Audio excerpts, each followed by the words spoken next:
Sweet eternal balance of all that is good, true, and beautiful, friends. We have been restricted by the powers that be from accessing worlds of experience and modes of consciousness accessible through plants and compounds found naturally occurring throughout the organic world. Nature has given us her bounty, but we are not allowed to sample her offerings, they tell us. Tonight, we are here on Rogueways to pierce the mists of controlled consciousness with our guests as we talk about psychedelics, entheogens, and the plant nations. Brett Sailors joins us tonight for the first time.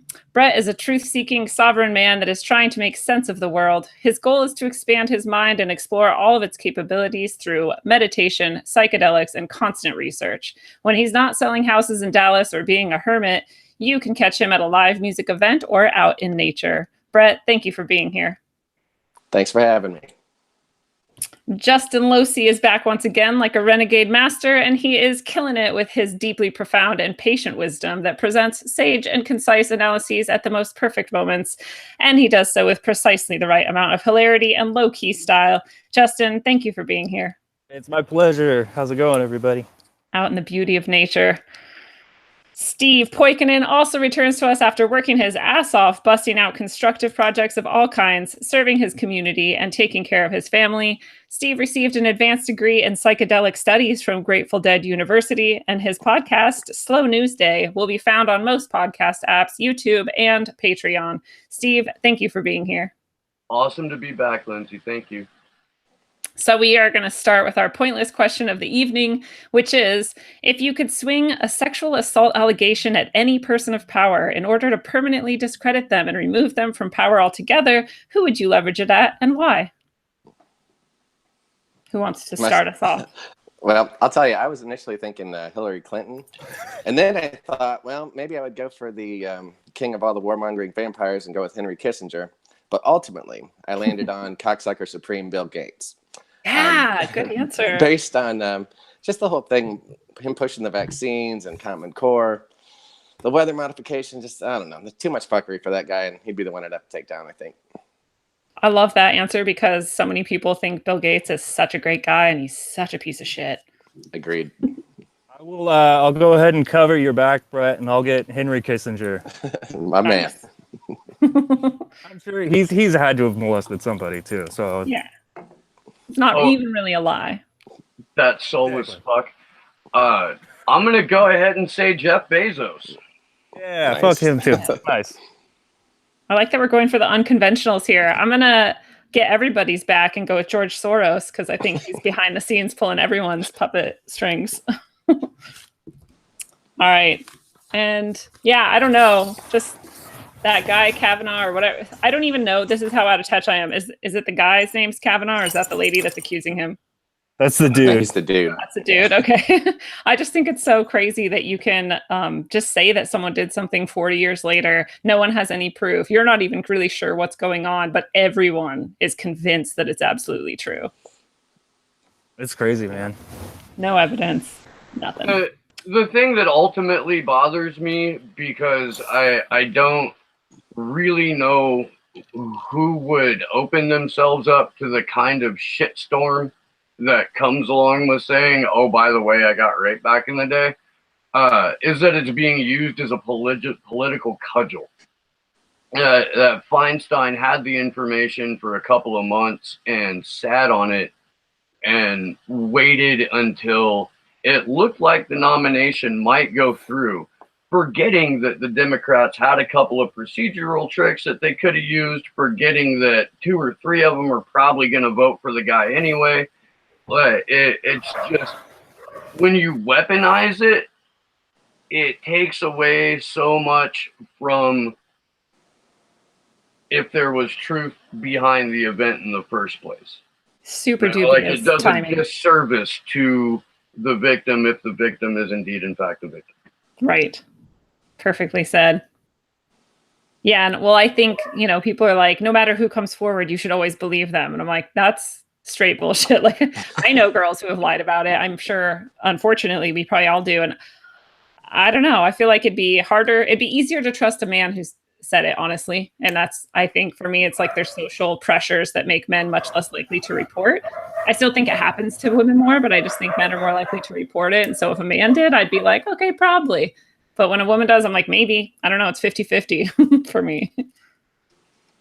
But The stats on that aren't in women's favor, though. There's something like, what, 6 out of every 1,000 rapists actually see a jail cell?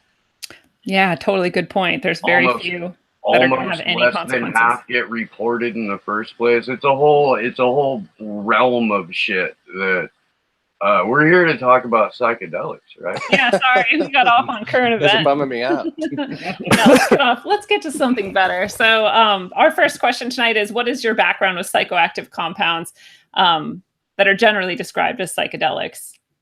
Who wants to tell us first? You don't have to out too much if you don't want to. It's totally up to you. I mean, you did come on a show about it, so I assume you're okay with that, but... I've never done any drugs of any kind, so... Not high right now. Haven't been ever. I get high on my glow sparkling infused watermelon juice, whatever the fuck this shit is. High on life. Yeah, and life. No, seriously, I've done hallucinogens like a few times, not like a lot, and I've studied them for a few years. You've studied them in addition to using them yourself. Yeah. Mm-hmm.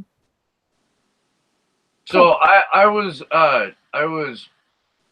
let's say 13, and I was given 4 hits of Purple Jesus Christ, which was a great print of LSD back in the day. Pure LSD.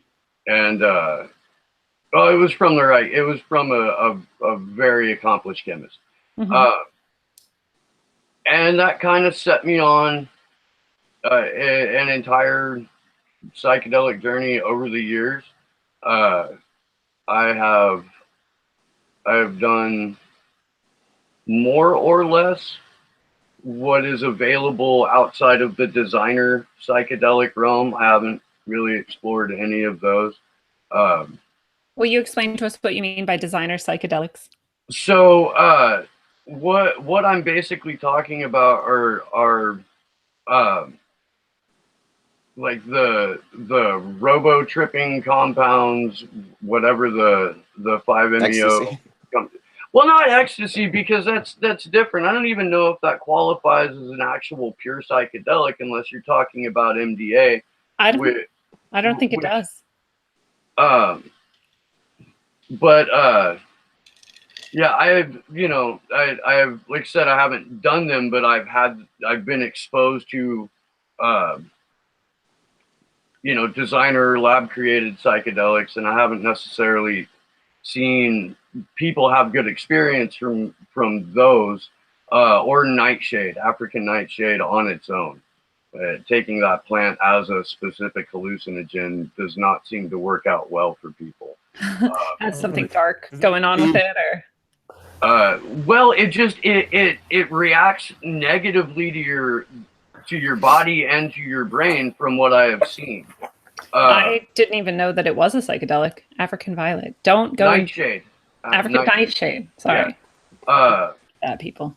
And then a couple hundred morning glory seeds don't tend to work out well for the person that ingests them either.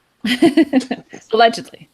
I'm going to use the word allegedly a lot tonight. Me too. In fact, this is a really good time for me to point out to anyone listening that none of us are medical professionals, and anything that we say or do is allegedly true or untrue, and therefore you should seek the advice of professionals before you make any choices about what you put in your body. 100%. Fair enough. I think I had to do that for legal reasons. I appreciate it. These stories are all just fabricated anyways, but allegedly, I might have tried LSD for the first time in '93 before a Dead show, and did it a bunch of times after that. Allegedly. Allegedly. And psilocybin, I got into that around the same time. I was, 18, 19, and did a lot for a lot of years. And then I got a corporate gig, so I kind of quit fucking around with the psychedelics for quite a bit. And then just recently, like the last couple of years, I got into a groove in Dallas and met some people that seemed like they knew what they were doing, and started having access to it again. And I felt like this time I'm going into it with more of a real intention as opposed to just partying on it. So it's a whole different thing, but it's cool. I dig it. Nice. Yeah, I want to also throw that out there that we were talking about already, that you have to kind of know your source with these things, because if you're finding just some shady shit on the street, who knows what you're actually getting. So any of the psychedelics we're talking about, I think we would all prefer something pure to something impure. Yeah, get it sourced. Yeah, hell yeah. It's really, really important. Yes. Speaking from experience. And that's true whether you're talking about something lab created, you really, like Steve said, you want a chemist, hopefully one that you know and trust, or if it's mushroom especially, I would say, because you can die from that shit. I mean, I guess you could die from either, but you want to be careful either way, I think. So I'll just say, allegedly, some might say that I have used many types of hallucinogens from LSD to psilocybin to mescaline. Some might have said that at times. I'm not sure. So do you believe, you guys, that people should use psychedelics? I do. Yeah, as a matter of fact, I've been watching videos, and I saw these guys from Johns Hopkins University. I think there's even a TED Talk about it. But they've given psilocybin 5 dry grams to over 600 people. Is that a heroic dose? It is. Yeah, it is. I mean, Okay. according to McKenna, it would be considered a heroic dose. I've known people that have taken a lot more than that, but I guess to achieve his status, that would be what you'd call it. But anyways, out of the 600, they give them an exit survey. And one of the things I found interesting is you got Johns Hopkins University. So these are well-esteemed medical professionals. And in the talk, the guy kept using terms like mystical. And I thought, that's funny, because my doctor doesn't talk like that. No. When I was actually going to a doctor. I would rather go to a witch doctor than go to a Western medicine doctor, to be honest with you. Amen. But anyways, the net was, they said 80% of the people that did the psilocybin study said that it was in the top 5 events of their life. Wow. Spiritually, just in their life, whether it's marriage, kids being born, death in the family, like one of the most 5 impactful things that's ever happened to them. And I thought, knowing that, why wouldn't you want to do it? I mean, if you think you're mentally strong enough to go for it, I would say, hell yeah, go for it. It can be wonderful. Nice. Yeah, I think you definitely got it. I caught flack on a couple of these shows before, because I guess some people thought that I was advocating taking psychedelics, and I'm not. I wouldn't do that. I wouldn't say everybody should take psychedelics, but I would encourage people to question it and kind of do a little introspection and see if that's something that they would think they could handle, or think that might be good for them. Definitely, everybody should at least question it. Mm-hmm. It's like, oh god, it's like when everybody says if everybody just took shrooms all at the same time, the world would be peace. Whoa. You ever heard anybody say that? I don't know if I'd want to just be on that wavelength with everyone. I'd have to Crazy. be on No, that that shit wavelength would be with just the group that I chose, not just anyone. No, the world. Imagine millions of cops high on shrooms, unaware. No, that would be all bad. I advise against that. I do. I would say, I feel like it's kind of like getting a tattoo. If someone's like, I'm not sure if I should or not, then you shouldn't, right? I mean, I don't think you have to be as sure about taking psychedelics, but I just think if you're really, really skeptical of it, or really, really nervous about it, or really, really unsure, then you probably shouldn't do it. I like that. And it's with the tattoo, there's no rush either, Yeah. So exactly. definitely don't force it, for sure. No, but I think that if someone's open to the idea, there's so many different ways of going about it. And even if you didn't want to take your 5.6 grams dried and go full McKenna on it, there's a whole myriad of different psychedelics and doses that you can take. You don't have to jump in full boat the first time, although it could be fun. The energy you bring in is the energy you're going to get out. And if you're unaware, it's better if you're a seasoned veteran, if you're going to wind up, taking large amounts of psychedelics. Agreed. So we have a good question from Leela in the group, and she's asking if anyone else has joint pain when they take mushrooms, or have allegedly heard of that. I've never experienced that. I have never either. No, I haven't the even closest I've got was having LSD that was heard of it. had more strychnine in it, Yeah, I have and experienced that'll that. tighten you up. that'll fuck your back up. I've done that But before. mushrooms, not so much. No, Cool. DMT can give you a lot of back pain if you fucking wake up halfway across the couch, DMT. partially on the floor. Yeah, I've only heard of people waking up on the floor. Um, what is your guys' idea of the words? Because we have a lot to choose from, and they seem to change over time. So, do you like hallucinogen, psychedelic, entheogen, or something else, and why? I like psychedelic personally, just because I don't know, kind of like funkadelic. Like it puts me in the spirit of having some fun. So I mean, I think if you go into it with a positive attitude, you're gonna get something positive out of it. And psychedelic to me, it sounds fun. It sounds like something that shouldn't be considered scary, but something that should be considered adventurous. Nice.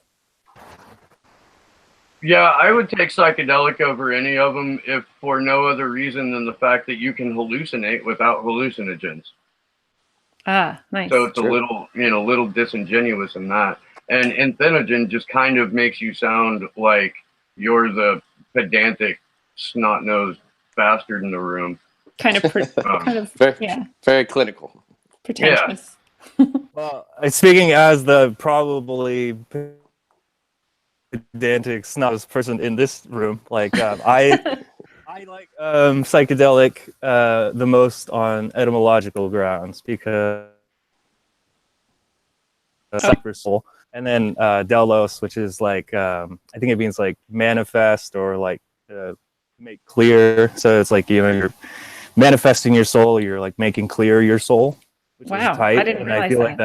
like I think that kind of hits more to the core of it than hallucinogens is stupid, because it's like it's like a superficial part of the experience, it doesn't even always happen, so it's like whatever. And entheogen, what does entheogen mean? Does anybody know that? Well, so that's the one that I don't like on the same etymological grounds. It means like, so it's like theos is God, and gen is to create, and en is like inside. So it's like to create God inside of you, which I actually think is like overreaching a bit. And I didn't know that was the meaning of psychedelic, but that makes more sense to me because I do think it like maximizes whatever you're kind of doing internally and brings you to like your next stage internally. And you could compare that to like godliness maybe on some level, but I just think it's a bit much to say that God is like literally like growing inside of you or something. Yeah, I don't think we need to go there with that. Yeah. Wandering into Jim Morrison levels of narcissistic. There you go. Yeah. Yeah, for real. I'm happy that we all agree on that. What would Jay-Z say? Nothing important. That's a good idea. Why do you guys think? Do you think there's a purpose for psychoactive compounds being like occurring naturally on Earth, all over the Earth, in various different ways? Just waiting for us to kind of grab them and change our whole paradigm. Like, do you think there's a purpose for that, or do you think it's just totally random and accidental? No, Crow, if you listen to Crow 777, he has a phrase that he's quite fond of where he says that nature is a perfect system. And in a lot of ways, I believe that. And when things grow in nature, especially, psychedelic things, whether it's San Pedro or mescaline or mushrooms, I don't think it's there by accident. And the experiences you can have on there are so transformatory that I just think it's kind of silly to think that it's like a weed, and not like cannabis weed, but like a weed, like something that's virtually useless. I think these things serve a purpose, and if it speaks to you, then you should seek it out. Well said. What do you guys think? I don't know. That one's it's tough for me, honestly. Like, I don't really know how I feel about it. If it's because it's like you say, is there a purpose? And then it's like all these loaded questions. Well, it's like if there's a purpose, then who's fucking, setting it all up? And I don't know. It might just be random. And then, I think it could be possible, just to play like devil's advocate. Like, it could be possible that there are just a certain amount of plants that have that effect. And, there are plants that'll make you trip, but then they'll make you like really sick and die and stuff too. So it's not like there's all these normal plants and then there's just like a class aside of, psychedelics or whatever. Like, And then once you take the psychedelic, it's like a completely mind, upside down. It just shatters your entire thing. So I could totally see why people started to venerate them and worship them and stuff. But I don't know. That one's tough. Yeah. Your body secretes DMT. You can eventually pull DMT out of your liver. There are special neurons in your brain that exist and serve no other purpose than to react with some psychedelic compounds. So is there a purpose for these plants to be there? In so much as our bodies are built to receive them, yes, absolutely. But whether or not you seek it out is entirely up to you. You're saying that there's systems in your body that like are only there for the purpose of. Oh, really? Okay. Absolutely. Yeah. So like your receptors in your brain that are there for what's activated when you take DMT is a naturally occurring process. It's like the drug trigger. It's actually that when you take a drug, your brain releases the thing that gets you high. So that shit's already in you. It's not actually the thing you're taking that's making you high, if that makes sense. Okay. All right. It's like it hooks into like the right receptor, and that allows your brain to be like, okay, I'm high now. And the receptors are there 100% of the time. They're just not active 100% of the time. Paul Stamets, the probably foremost authority on mycology, has a standard 30-minute lecture about how our bodies are built to receive psychedelics, and our brains, largely dormant for the most part,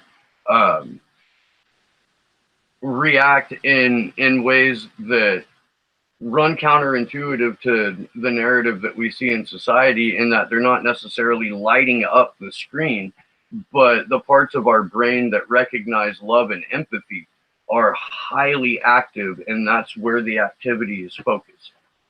Wow.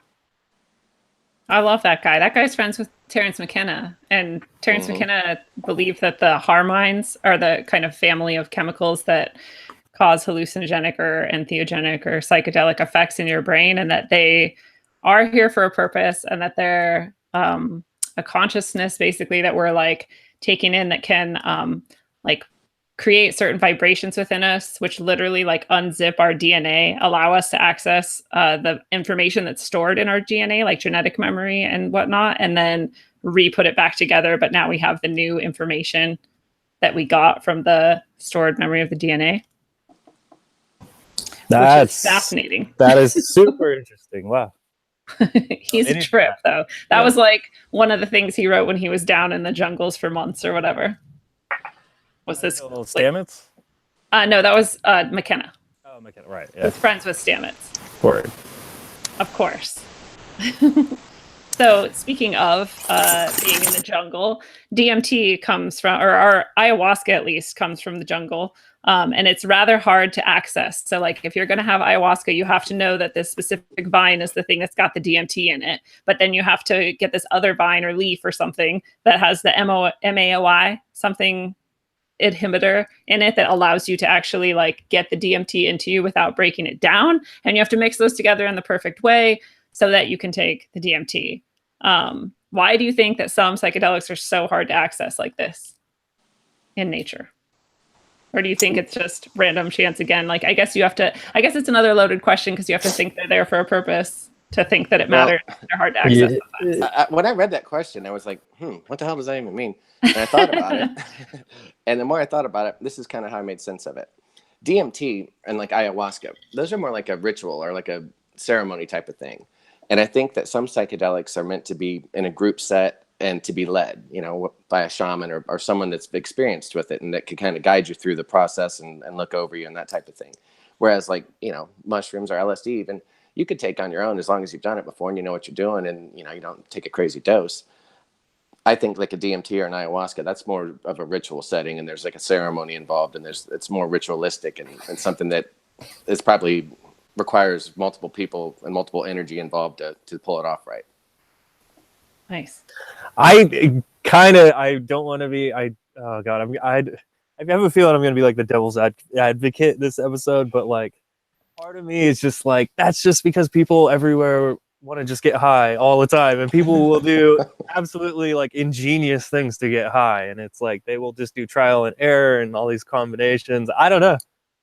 That one's yeah. Again, I'm on the fence. Maybe Steve will have some mind-blowing information about it that will get me to change my mind again.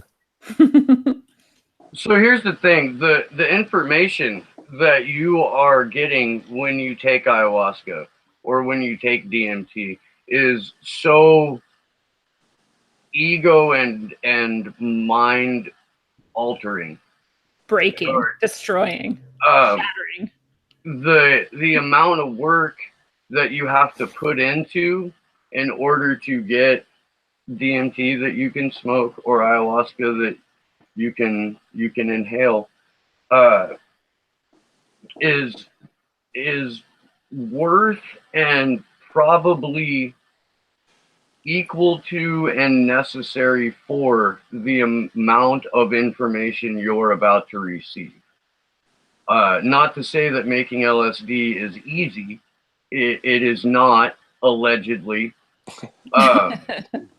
And there are multiple steps to that process that people have added to over the years, allegedly, that that make the experience overall more protected, as it were. But yeah, I think ultimately, because of what you're about to get, the work that goes into it is part of the learning process. You know, it's whenever you have a recipe, you don't follow the recipe right, you fuck up the dish. You know, and preparing your mind-altering, ego-shattering experience is akin to preparing a very complicated meal, and that the reward that you get out of it is more satisfying knowing the journey that you took along the way. I like that.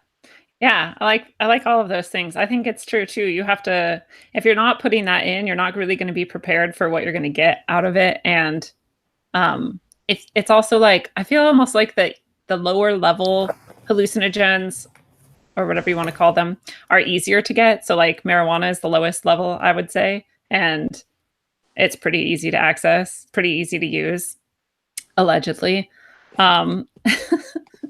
But then like things like DMT, I feel like would be like the highest pain. Like Brett said, I would say you should probably only do that in a spiritual journey sense, or like with the right people in the right way, for the right purposes. But that's much harder. That's like the hardest to achieve, perhaps.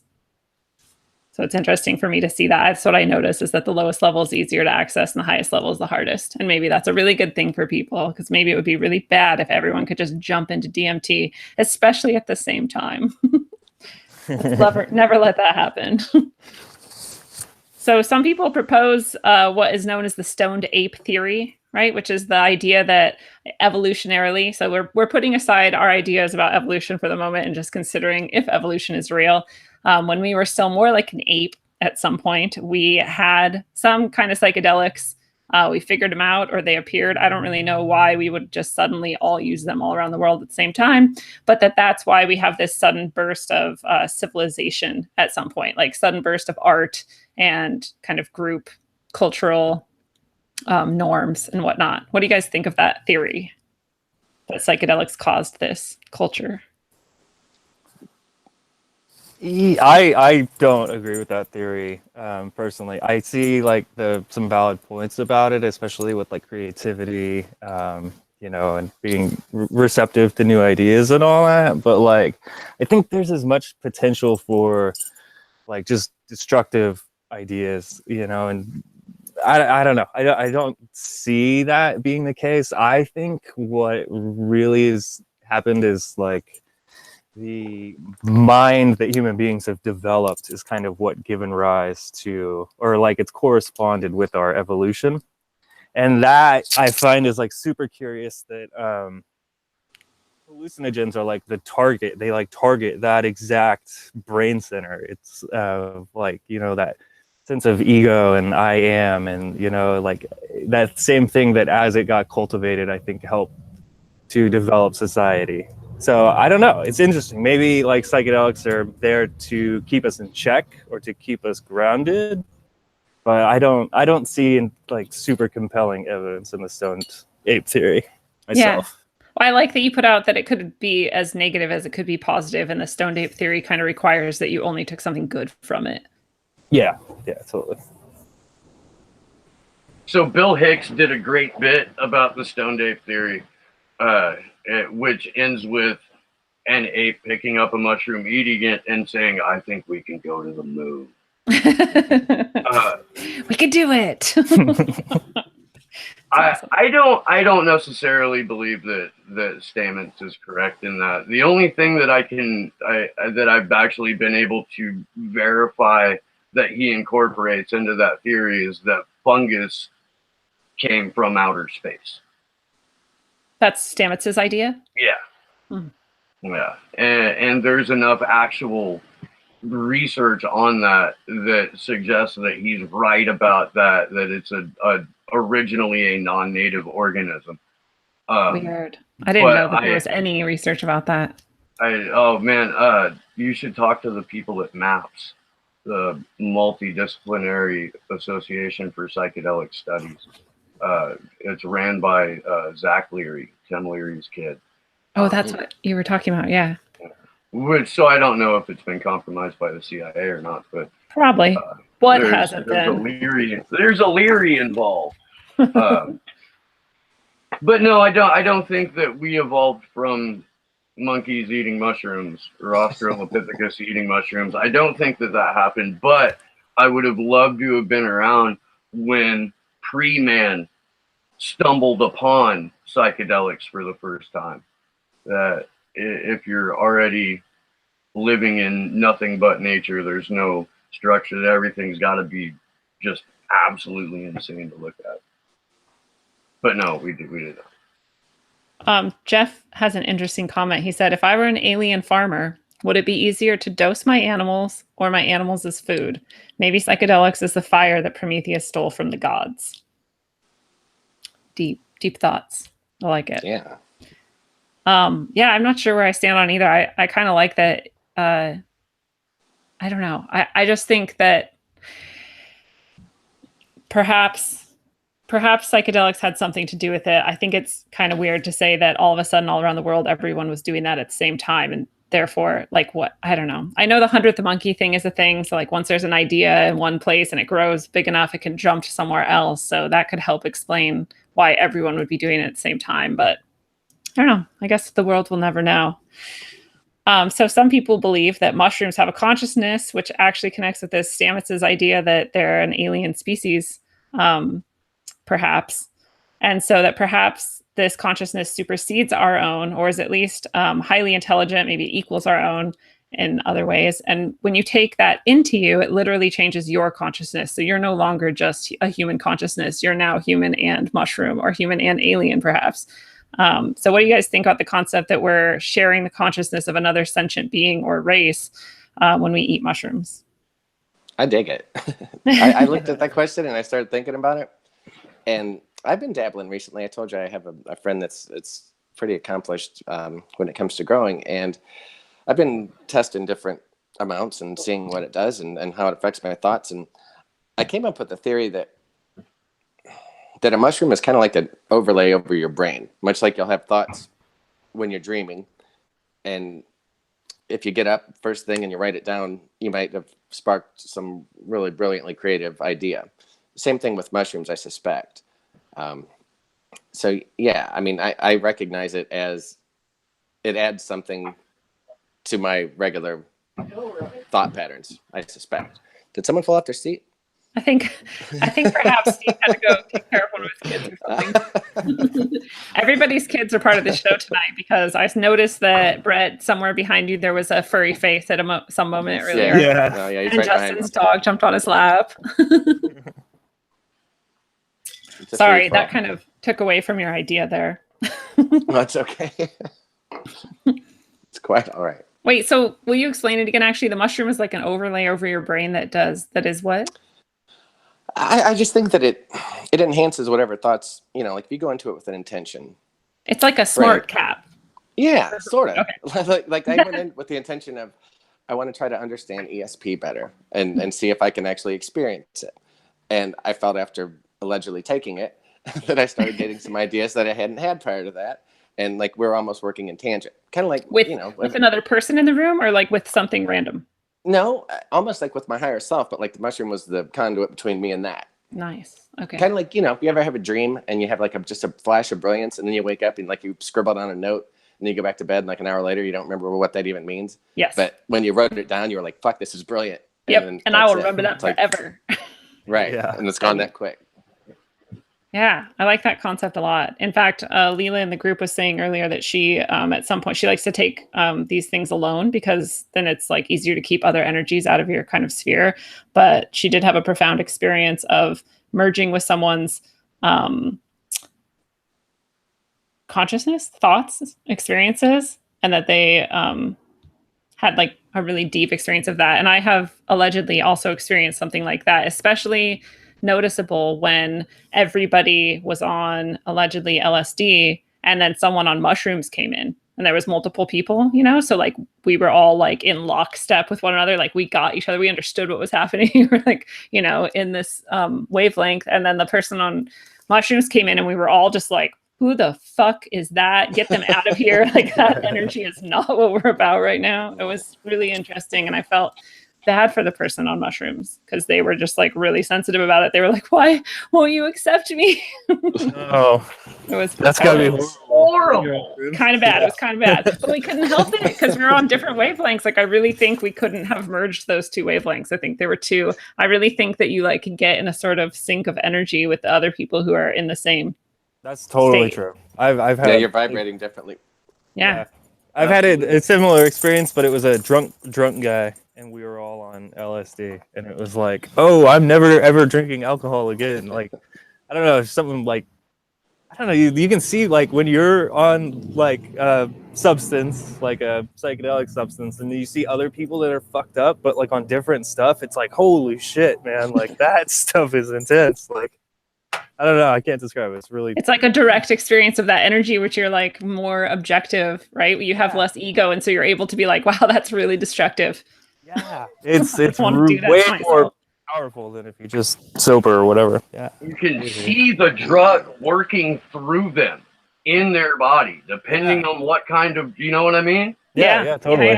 Like it's, or you see the veins in their face pattern out a certain way in accordance to how the drug is interacting with. Yeah, it's weird. I've communicated telepathically on ketamine hydrochloride before. I didn't know that ketamine was a hallucinogen or a psychedelic. Man, it's a dissociative. Yeah, it's not a classified psychedelic, but that was a moment where telepathic communication took place for like hours. Wow. I've heard that before. I've actually heard that before from some other people who have done high doses of ketamine together. Weird. That was a weird year. That was a weird year. Do you believe that, we kind of touched on this a little, but do you guys believe that people literally hallucinate things that have no basis in reality when they're on these substances? Oh my God. That's like such a, oh my gosh. Someone else go, please. I can give a couple quick examples. Sure. Allegedly, I was on a pretty high dose. It was, I would say, in the neighborhood of 8 dry grams. But again, this is pretty high-end shit, allegedly. And I was sitting on the couch, and I was trying to do some breathing exercises and meditate, and I realized I was just losing my shit. So I finally opened my eyes, and I looked at the ceiling, and it was very bejeweled, gold, and there was rubies and diamonds and shit. I'm like, whoa, okay, obviously that's not fucking happening. So I just figured, I'll fucking go with it, so I'm kind of digging it. And then later, I was stretching my arms out, and I realized that I was almost touching the ceiling, which, I mean, the ceiling's, 5 feet away from my arms right now, so I knew that was nonsense. But I started kind of doing this, and I got it to start spinning, right? Like, and I'm like, holy shit, like, this is crazy. Well, next thing you know, I'm looking, and about, I don't know, from my hands, maybe 6 inches down, I'm looking right at the ceiling, right through my arms. And I'm like, okay, like I can move my fingers, like fucking obviously part of my hand didn't, or my arm didn't disappear. So yeah, that's not really rooted in reality as it is right here. But I figured there was a message to it at some point. Like maybe it was just to show me that this whole thing is just an avatar and I shouldn't take it too serious, and that the real essence of me is not this body, but you know. Well, see, yeah. I'm a poet. I speak in symbolism in some senses, and so to me, like that does have a basis in reality, possibly, because like you're saying, it's trying to show you, like, you know, the more you're like moving your hands, the more you're like stirring up actual energy that really is there right above you, and you're like creating some sort of motion, which is actually drawing that energy down to you, right? And then your arms are like coded in that energy, or you know, so like it's like it wasn't literally happening in physical reality, but there's like some energetic level where that is actually happening. Yeah, and I'll say this. I mean, if I were to describe this to, you know, people in my life that have never dabbled in the psychedelics, they would be terrified. And the thought of like being able to see through your arms, like they would want to put me in a mental institution. Yeah, but at the time it happened, I wasn't the least bit scared about it or even freaked out by it. I was just kind of in awe of it and like trying to figure out what it meant. And, you know, eventually the nice thing about, you know, psilocybin is you're going to white knuckle it for a portion of the time if you take a high dose, but you know, eventually shit starts getting more and more normal. And then at some point it kind of flips and you realize that you're coming down off of it and you're like, fuck, I wish it would last longer. It always happens like that, at least for me. Yeah, same. The thing that I find like really, well, one of the many things that I find like super fascinating about psychedelics is like that disparity where you can have someone like tripping balls in like the 11th dimension, communing with like the machine elves and space Jesus and all this shit. And it's like, it can be like the most real thing that's like ever happened to them. Like they could like that reality is more real than like this reality is, like, you know, or something like that's how it feels. But at the same time, oh, sorry, go ahead. Sorry. No, you go. I was gonna say, like, the thing that like it's like never ceases to amaze me is like you could also just be totally sober, like sitting on the couch next to that person, and like you're watching Simpsons and watching your friend kind of like mumble and be like, meh, meh, meh. But they're like fucking, they're like not on this planet, and it's like that's crazy to me. Like I don't think that we should underestimate that at all. Like, it comes down to like, you know, like how secure we are in our reality. It's like I don't really know. I'm not super comfortable saying like what is and what isn't reality, you know, or like where the delineations are or anything like that. But like, I think if we can figure out like that disparity of that interaction of like how something can be so real to one person and then be like completely, hey, shut up. Sorry, can you guys hear that? You guys hear that? Awesome. I think that would be like that's a big target to shoot for, that because there's something really crazy going on there. I'm gonna yell at my dogs. I'm sorry. No, you're good. There you go. Go ahead. Well, I was just going to say a lot of people describe it like that, realer than real. And it's the same words they use when they're describing out-of-body experiences. And it's the same words they use when they describe near-death experiences and coming back from the other side. That same phrase comes up in multiple times, multiple ways, realer than real, or like more real than reality, or just different ways of saying the same thing. And that's really interesting. Right, because you might be out of like consensus reality. So to consensus reality, it's like you're just it could just all be your imagination or whatever. But it's like when you're like subjectively experiencing it, it's totally real. It's weird, man. There's something crazy going on there. And maybe that's why, like Brett said, that you kind of want to go back as soon as you realize it's ending, because you're actually somewhere maybe more clear than this. Like maybe this is kind of just a muddy, soupy version of what we can experience. Totally, yeah. It certainly feels watercolored after the fact. The world does, well, washed out.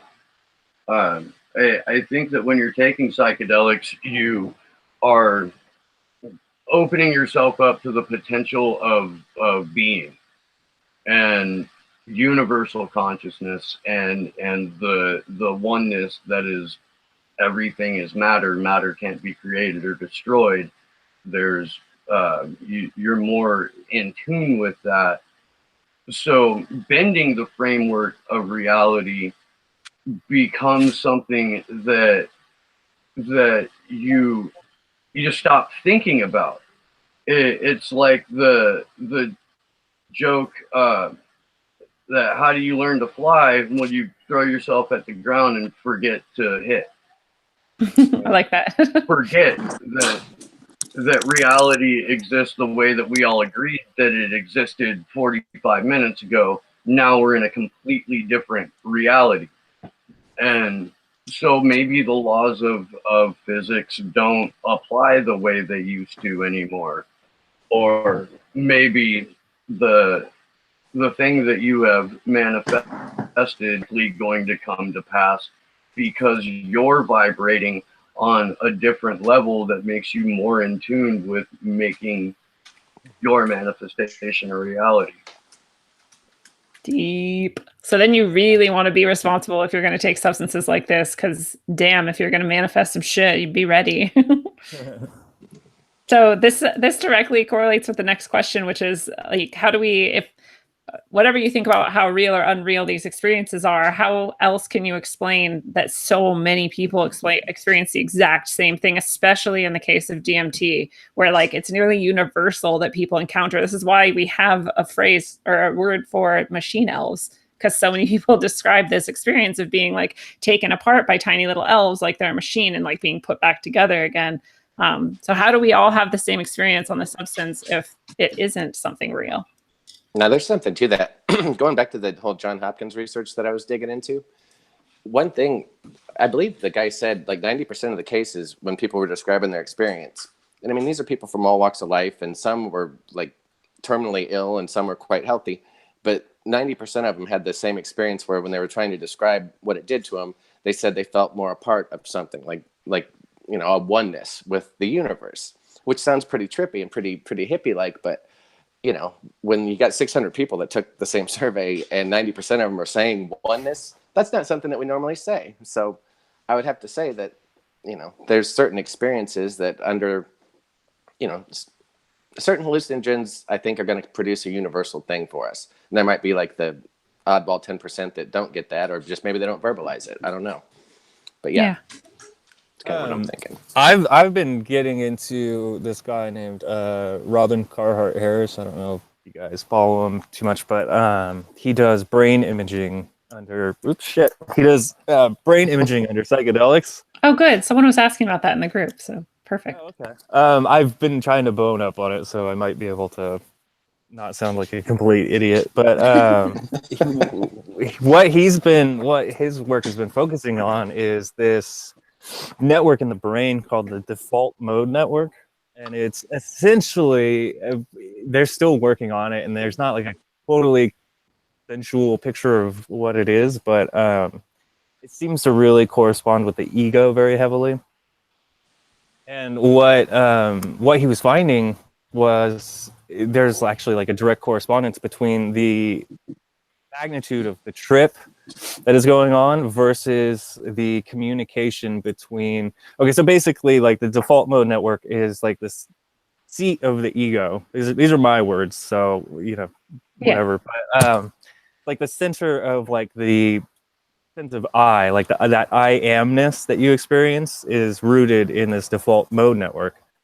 And it has like a competitive relationship with the goal-oriented tasks that your brain is doing, you know, when you're actually like doing stuff. So if you're running, then there's a part of your brain.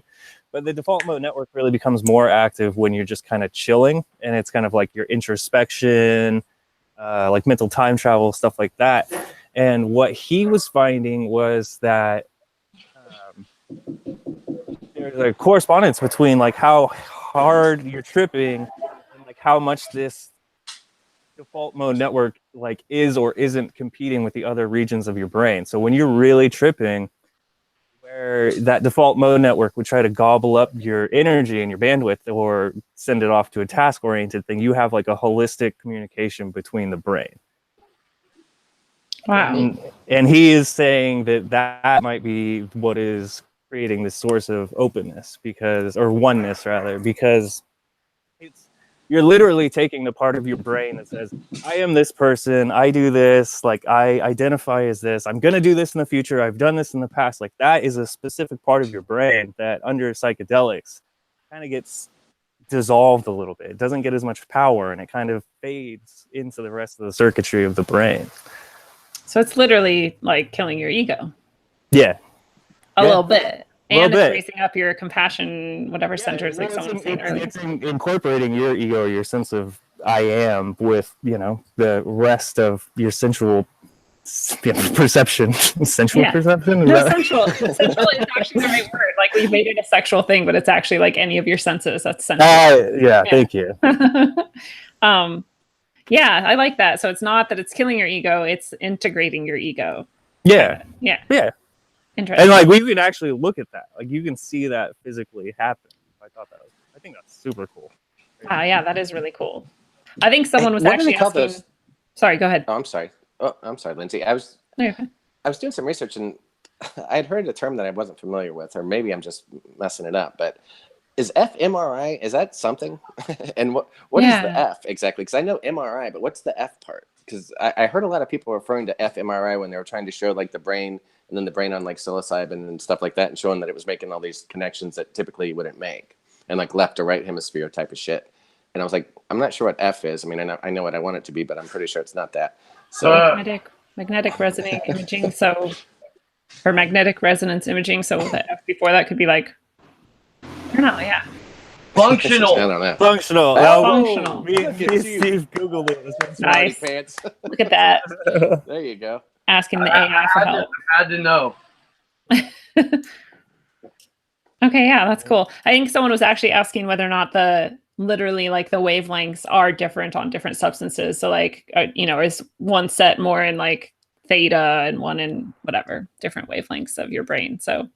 Oh shit! I don't know. That'd be interesting. Would be interesting to know too. I feel like someone has to have studied that, so we could probably find out. Well, who was saying that before? I mean, there is like Steve. The way that the drug interacts with the brain is very specific. So I would imagine that would vary across substances. Yeah, that makes sense.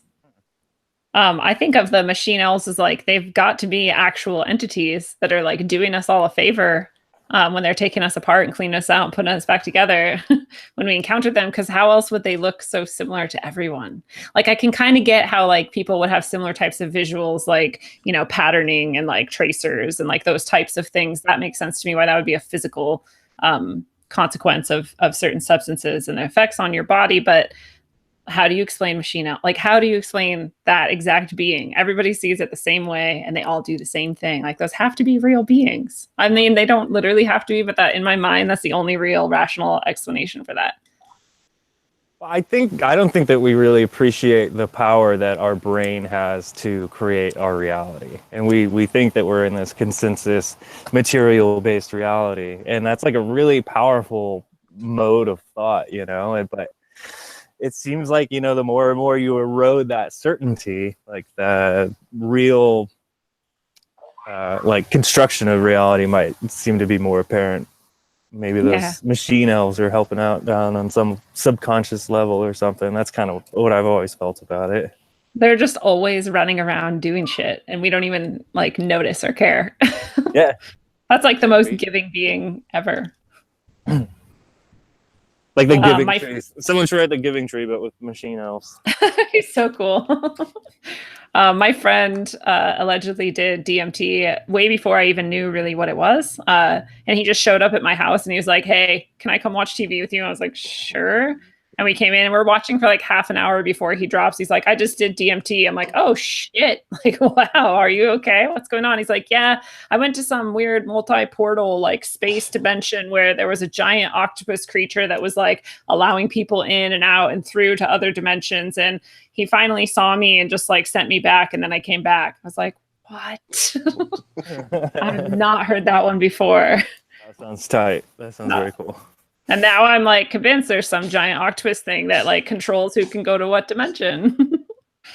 It's strange. Like something that I've always thought about is like our minds are constantly trying to fill in like gaps. Like there's like an area of your vision that like it doesn't actually compute, and your brain fills that in. It's filling in that little area of your vision all the fucking time. And like we're so conditioned to recognize faces or to recognize like certain patterns or whatever. Like we're like always trying to fill in the gaps. Right. Like make something unrecognizable recognizable. So it's like I wonder if we are like perceiving like this deeper level of consciousness, whatever you want to, and like we're just kind of anthropomorphizing that, where like our brain is just like struggling to be like, what the fuck does this mean? Like, what is this? Yeah. Okay, that's an elephant. It looks like an elephant. It's an elephant. Right. That's the closest I got. got. Like, that's an octopus. I wonder how much of that is actually going on. That's a really good point, and I imagine a lot of it is.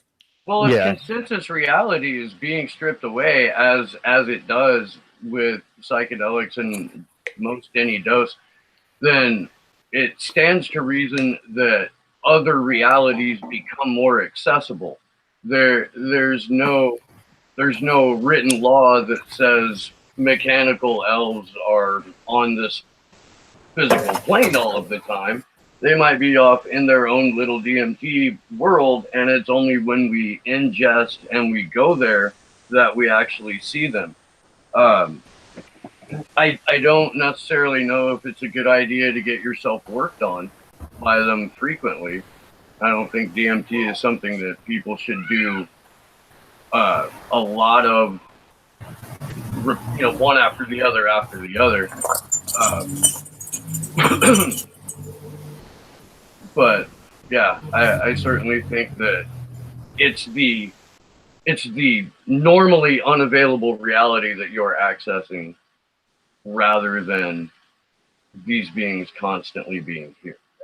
Okay, yeah, I like that. Well, that is more like what I think of it as, and Chris just said it in the group, that our brain is only a physical thing to broadcast or contain our consciousness, and our consciousness exists outside of our physical reality. And I totally agree with that statement, and I do think that your consciousness travels to other dimensions or realms of being, or levels of being, or however you want to conceive of that, when you're on these substances, and that those places are real, and probably like what Justin's saying, like you're coming back into your body, and so your brain's going to like filter that back into something somewhat sensible. But yeah, who knows what it would be like if you could actually experience it just as consciousness and not have to like filter it through your brain.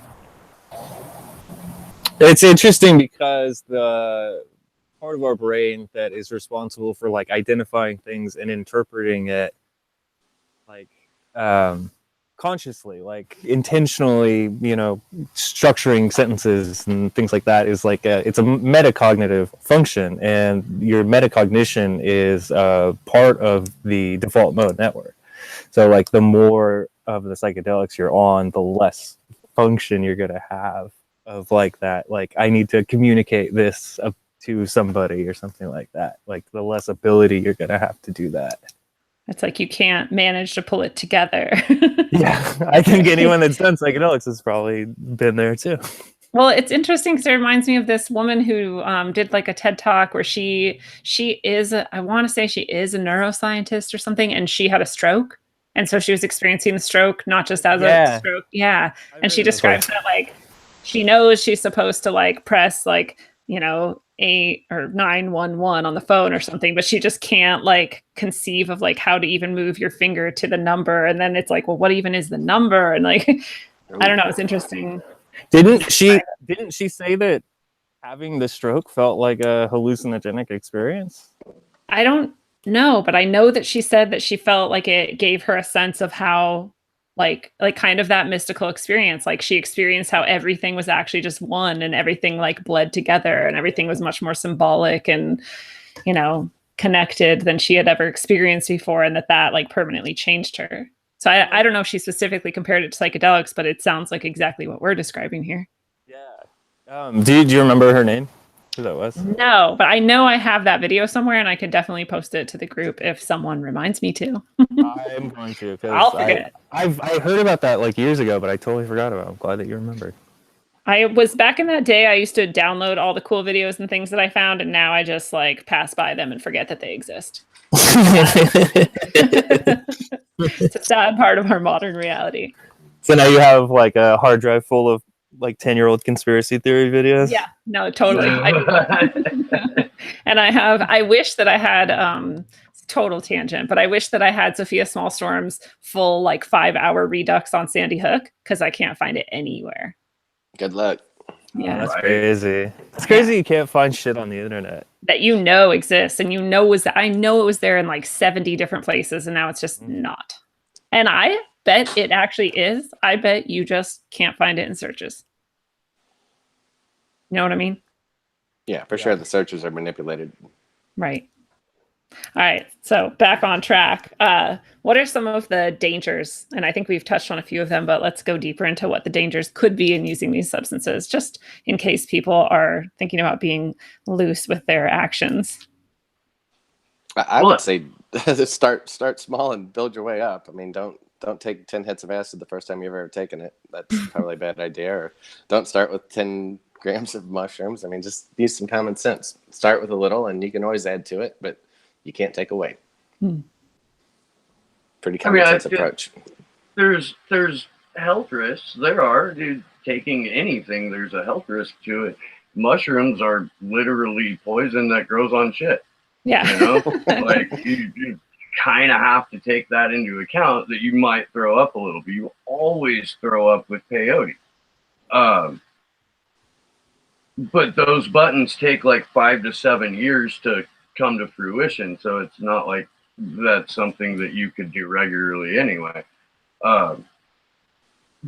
But more to that, you're rewiring your brain, as it were. Like, some people really can't handle mental floss at all. But what, again, I think I said this earlier, but what you bring into it is largely what you get out of it. So if you're not secure with who you are as a person, you're probably not going to have the best reaction. Well said.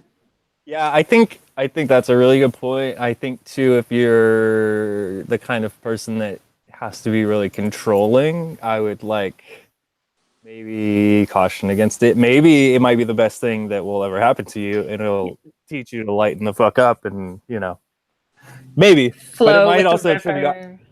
I mean, I've been kind of focusing on the ego versus psychedelics thing, and you have no control. It's not like people are like, oh, I want to go and do this, and it'll take you wherever the fuck it wants to take you, and you have no capacity to change that. So you have to be cool with that and not try to do it for selfish purposes or egoic or naive purposes.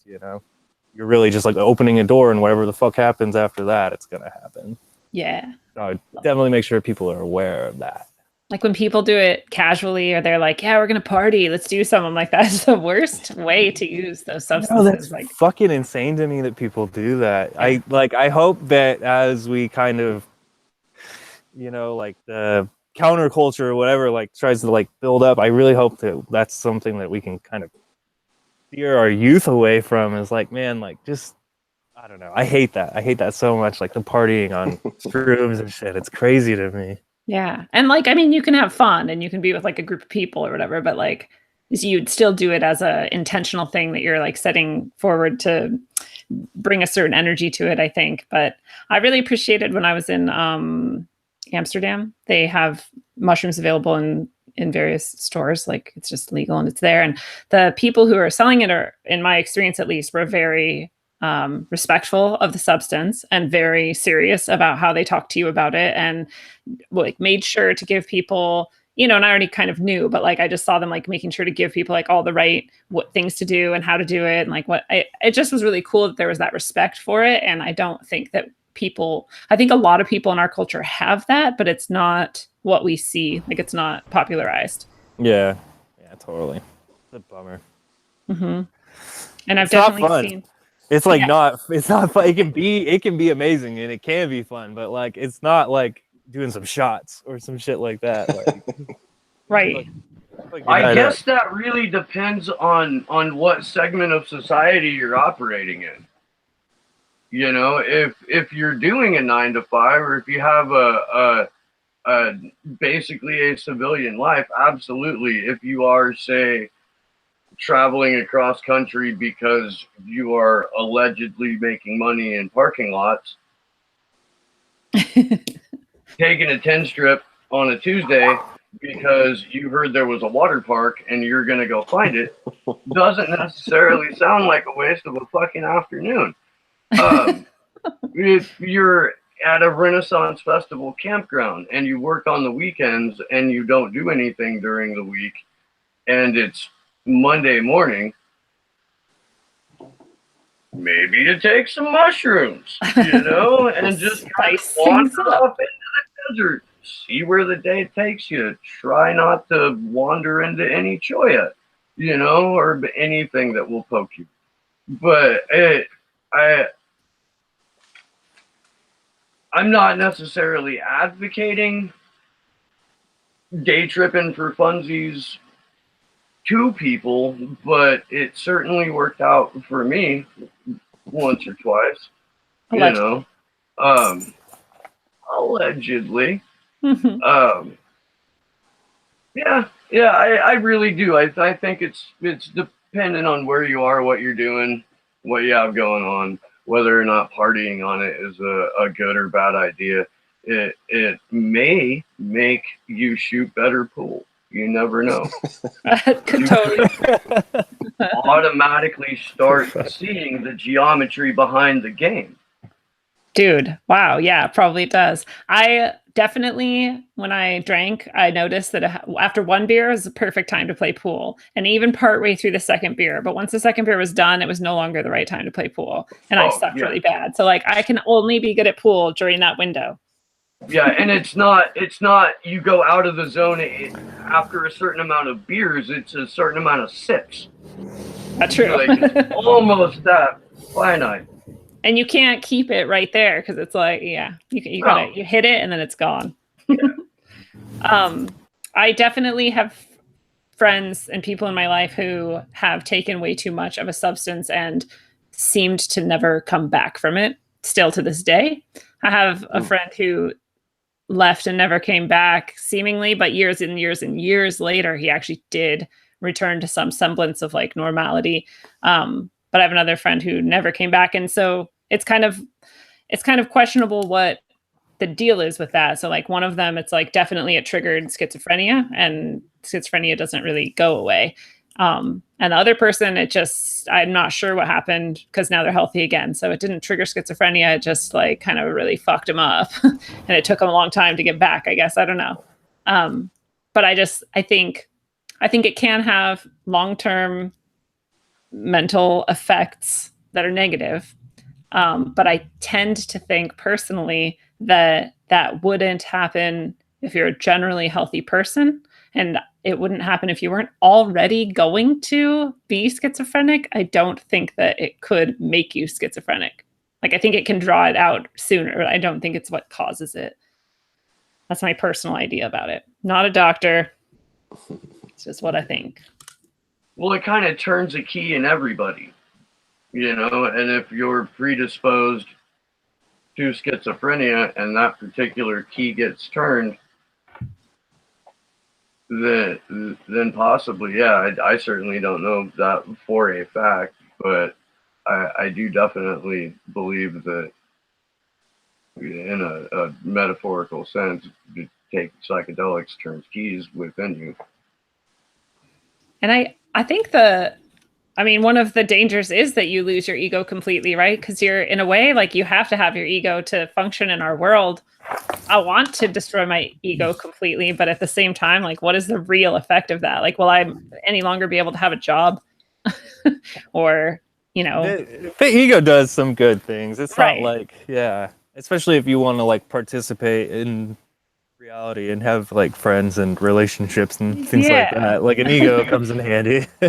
I'm like, spiritually, I feel like I want to abolish the ego, but like at the same time, right now, I'm totally in this life and this world, and I am enjoying it. So I'll hold on to an ego a little bit longer. So what do you guys think of microdosing? Does anybody want to explain what microdosing is? Yeah. I'll go for it. Okay, well, I mean, you actually sound way the fuck smarter than me, so you can take this. No, all I was gonna say is I don't know fucking anything about microdosing. Oh, rad! Okay. Microdosing is a lot what it sounds like. It's just taking a very, very, very small amount of psychedelics, and the studies that MAPS has come out with. and I don't know if it was in the John Hopkins one or not. Maybe you can touch on that in a minute. But microdosing has done everything from help veterans with PTSD and other people with PTSD. It smooths you out. It brings things into focus. I was all for microdosing, and I saw this fucking meme that said, thanks to microdosing, I can now increase productivity so my boss can buy a fifth car. It's basically how they're using it in Silicon Valley, right? Yeah. So in light of that, I don't know if it's something that I can jive with, really, unless you're going out to like hike or paint or going to a show. Like recreational microdosing, I think I'll endorse, but as a means to generate profit for your boss, not so much. Well, isn't microdosing generally, it's like a subliminal effect, right? You don't usually feel the effect, is that right? Yeah, you're not, it's like such a small amount that you don't get high. Yeah, no, you just gradually become aware of the fact that you might not be in as much pain, or you're not as anxious, or the light isn't bothering you the way that it used to, or this particular thing that you're reading is more in focus, or the colors are sharper. You know, but it's a reaction. You know, and it's not like, whoa, shit. That's, you know, it's just kind of a subtle, oh, okay. Just more hyper aware, I suppose. Yeah, I like that. Yeah, my interpretation was, I think it's 0.2 to 0.5 grams is a microdose. And assuming that you're taking it daily, which it seems like a lot of the Silicon Valley guys that I've heard about are, you know, your body's naturally going to build up a tolerance for it. But I've heard, like, in terms of like, you're supposed to go 3 weeks on and 2 weeks off. Okay. So, but I've heard like coders and people like that, like people that work in front of screens, and it's just the more output, the better kind of shit. It seems to help with that. But I've also seen, like, you know, like Steve said, like PTSD and even people with like severe depression, it has a mood elevator to it that, you know, helps people just kind of get along. So I don't know. I mean, I'm for it if it helps people. I mean, if it works for you, then who am I to say against it? But yeah, I mean, just to serve the corporate overlords, I could give a shit about that. Yeah. If my boss gave me a bag of drugs and was like, only take as much, like, to the point where you won't feel any of the effects of this, but then take all of it, I'd be like, fuck no, I'm gonna do a bunch of drugs like on one weekend and then like not show up for work. Yeah. Fuck that shit, dude. That sounds dumb. Well, yeah, I mean, what if it just shows up on your desk in the morning, though, as a microdose? Like, your boss doesn't go, oh, hey, by the way, I scored a quarter pound of shrooms for you. I want you to make it last all month. It's like a chocolate, really on your desk every morning. Right. I would be super bummed about that.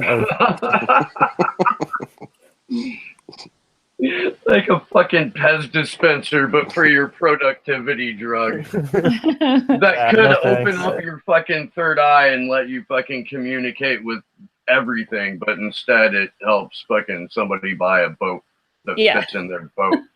That is like the ultimate betrayal of that substance, I feel like. I mean, like, if people are using it to, like, I think there's a couple people in the group, in the Eyes Open group, who are using it to kill depression and whatnot, and like PTSD, but yeah, like the ultimate betrayal to just put it into something like super materialistic and egoistic and fucking shallow. Lame. Right. That's fucking lame. That is lame. But yeah, the people using it for pain and stuff, I'm not trying to talk shit. That's awesome. That's really medicine. That's good medicine. That's like the idea that some of these drugs, another thing that people call them is like the representatives of the plant nations, are like the highest consciousnesses of the plant nations. And so those plant nations are here to give us medicine, to help us accomplish higher states of being, or more healthy and balanced states of being. And I like that concept. And I think that way, if you're using them for your health, then that's always going to be a good thing.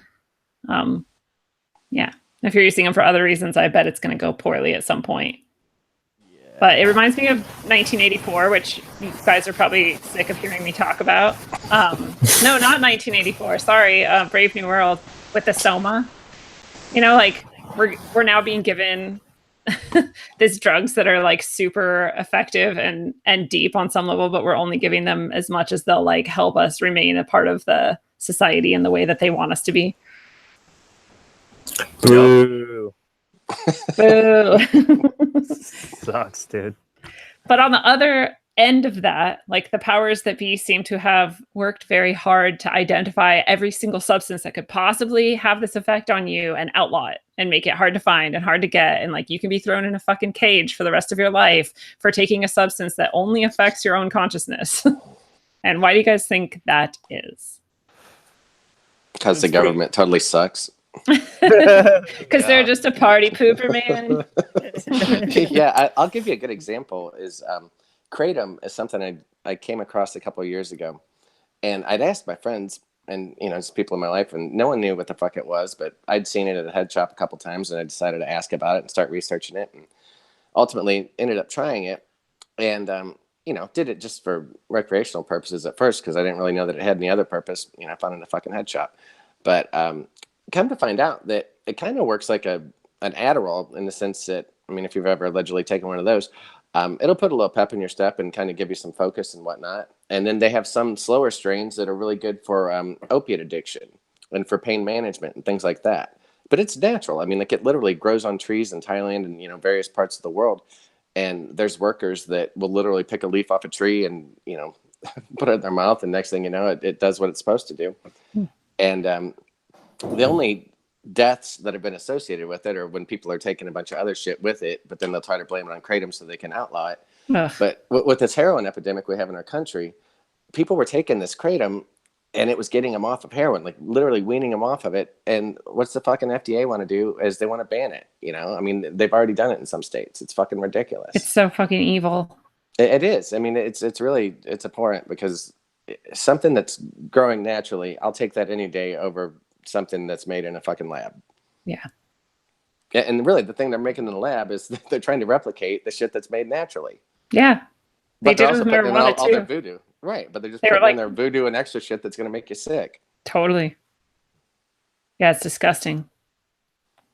Yeah, I just don't think it could possibly be accidental that they attack all of these substances. Like it's a concerted effort, in my opinion. It's not just like, oh, we're protecting the pharmaceutical, corporations and their profits by outlining these substances so that you have to go through them to get similar types of substances. I think it's actually like, there's got to be something to Graham Hancock talks about how they want you in I forget how he describes it. It was like a productive mind frame, basically. And only the drugs that don't interfere with that are the drugs that you're allowed to do. But drugs that like might break your connection with that kind of productive mode of life, or might make you feel more connected to nature, or make you question authority more, those are the drugs that tend to be like outlawed. Right. Keep you on the hamster wheel. Anything that lets you think about, I don't know, anything that allows you to be more empathetic and just logical. Yeah, maybe we shouldn't cut down all the fucking rainforests, Yeah. or maybe we shouldn't be bombing people on the other side of the world that have never done shit to me or anyone that I care about. Like, yeah, I think they outlaw those things specifically to keep us on the hamster wheel and just pump us full of Xanax, whatever bullshit that, whatever bullshit they want to put on us, but anything that's going to keep our consciousness at a minimum. I allegedly went to a zoo on mushrooms when I was younger, and hashtag me too. And that is the moment where I cannot fucking take zoos anymore. Like, I'm sober and I go into a zoo and I'll like start crying because I know how much those animals hate fucking being there. Like, you can't ignore it when you're on this substance that forces you to connect with the shit around you, which you don't, I think, normally do. I think, in fact, we're trained to disconnect for most of it. And all of a sudden you're connected with this lion who's like pacing back and forth, hating life and wanting to rip your face off because he hates your whole species. And you're like, I no longer want to be here ever again. I wish they didn't exist. And people are like, oh, we have to save the lions. I'm like, bro, I'd rather have the lion die out than be kept in a fucking jail for its whole life. I'd rather die than be in a jail. Yeah, me too. Sorry for Fuck my little zoos. rant there. Yeah, Fuck zoos. fuck zoos. Fuck the Fuck government. Everybody take psychedelics. Just joking. Don't do it. Back to your point though about pharmaceutical companies synthesizing and whatnot. The drugs that they prescribe to people for depression contain empathy blockers. What? Yeah, What the fuck? they're in just a handful of behavioral psych meds. There's a particular compound in it that blocks your empathy receptors. That is insane. And psychedelics open those up. Hmm. And even cannabis as a mild psychedelic will open those up. There is a concerted effort by people in power to have us less empathetic, to have us more productive, to have us constantly fighting. And the entirety of their agenda is stripped entirely away for most people when they have a psychedelic experience. The entirety of it. Good description. So I see intent behind all of that. I mean, the fucking CIA and the military studied LSD for years and are responsible for letting it out into the population at the levels that it was in the early 60s. But I think that by the time 10 years later went through the whole hippie movement, I think it ultimately backfired, but the government got what they wanted out of it, which was enough distraction to just transfer the horrible shit that they got caught doing into brand new horrible shit that people did not pay any attention to. Ugh. Yeah, that's a fucking crazy time in our history. It makes me like kind of not trust LSD as much as the natural shit. Well, yeah, sure. I mean, I have a lot more trust in plant medicine than I do synthesized medicine, but if prepared correctly and if taken with a good intent, you can have a fantastic and wonderful and enlightening and mind-blowing LSD trip. That is allegedly very true. That's 100% true. Speaking of that, what are the tools that people need in order to have a good trip, quote unquote? Me personally, I I do some weird shit, man, as you could probably imagine. But before I'd laid off psychedelics for like 15 years. So before I jumped back into that deep end, I decided I would get my place prepared. So I got the sage out and did the whole smudge deal. And you know, I like to burn a little incense. I have candles. I mean, just shit that's gonna relax me and put me in a good frame of mind. I've always got some music that I know if shit starts going off the rails that I can play and it's going to put me in a good spot. And, yeah, I think it's just good to know thyself and have some shit that you know you can lean on in the event that you start feeling a little overwhelmed. And as long as you prepare for the worst, chances are you ain't going to see the worst. I mean, I haven't seen the worst, and I've been allegedly going pretty crazy lately doing my research for this episode, as a matter of fact. You're preparing, right? I am. That music shit is powerful because I feel like music can cut through like anything. And if you have those songs, for sure. In my family, they're called maintain songs, not because anyone in my family is using psychedelics, just because we have a term for that and it's called a maintain song. So you got to have your maintain songs on deck. I like that. Oh, and candles too. Candles. Yeah. Well, yeah. All the shit you're describing is like setting up this good environment for yourself. Mm-hmm.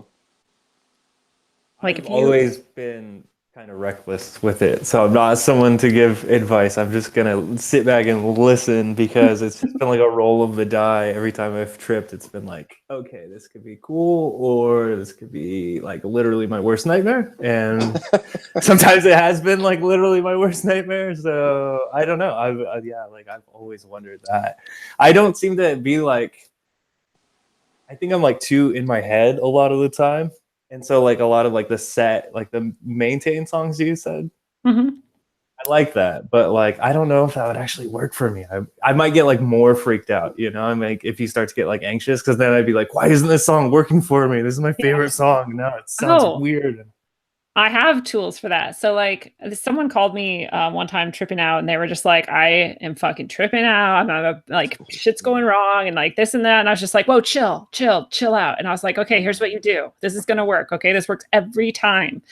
And then I just made something up. I was like, go get a cup of water and just know that water is the source of life. And there's only good energy in water. When you drink that water, you're going to feel so good because you can't not, because you're made of water. So go drink this special water and it's going to be okay. And they did it and they felt like 100% better. And all of a sudden they're having a good trip and they hung up the phone and left. And my friend who was listening was like, oh, does that work? I'm like, I don't know.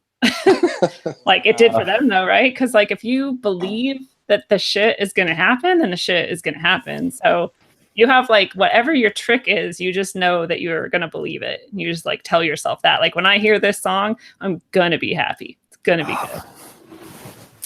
good. Interesting. I think really, as long as you remember that you took something and it's because you took something that this is happening, that this is largely happening within your own head, that you can pretty much stay grounded, particularly if you're out and about in at a zoo, for like example. In a city setting. Well, why would you could not get me anywhere near a goddamn zoo on some psychedelics? Right? Because you know better. Does not sound like a good idea. It's not a good idea.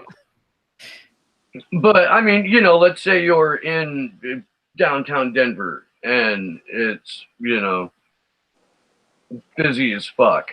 Like, yes, that is a skinhead trying to randomly mosh with people walking up and down the 16th Street Mall. Yes, that really is happening. Now, how you want to react to that, how you process that information is probably entirely dependent on experience, but understanding that the way that you are reacting in your head may not necessarily be the way that you are supposed to react because they're not all on board with you.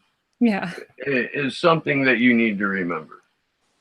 I don't know, someone posted something where a person was like, oh, thank God I made it to it's like a meme or a comic or whatever. And the guy's like, oh, thank God I made it to the toilet before I shit myself. Yeah. And then he's like actually out in a crowded area, which is literally my nightmare. Like that's my stress dream.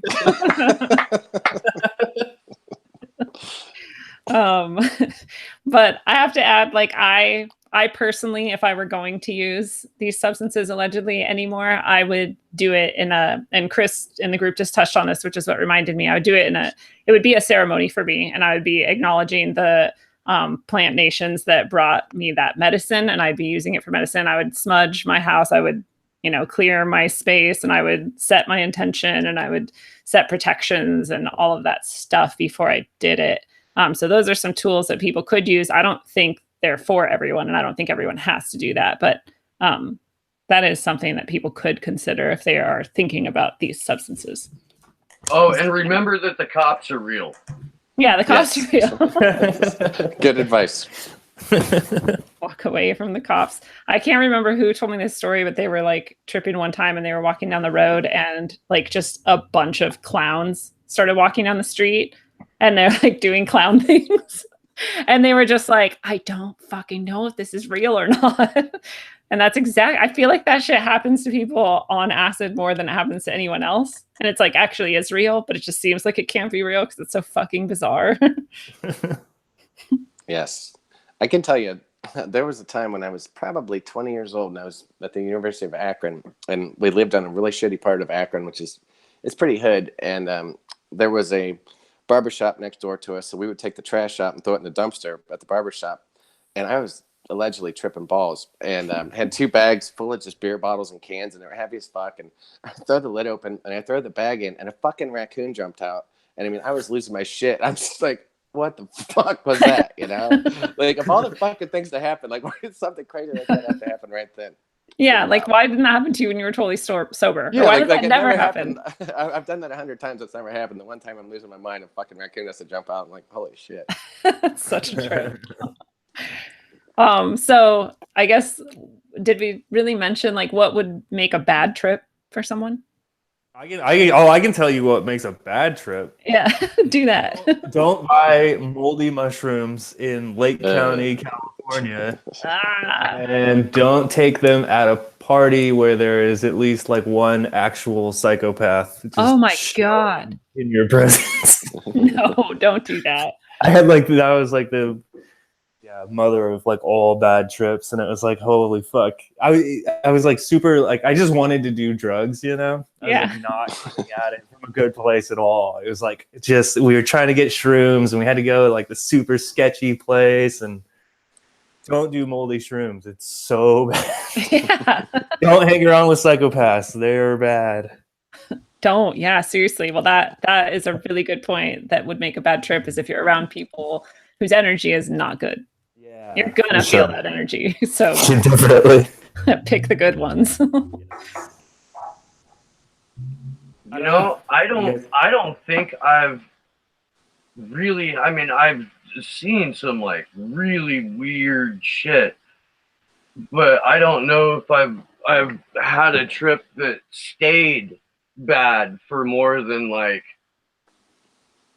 a short period of time. I mean, a really short period of time, couple of hours max. And that's usually because somebody else was freaking the fuck out and I got volunteered to go take care of them. And pulling out whatever was affecting them and then just kind of getting rid of it for them made me experience what they were experiencing. Yeah. Oh, you're doing some work. So,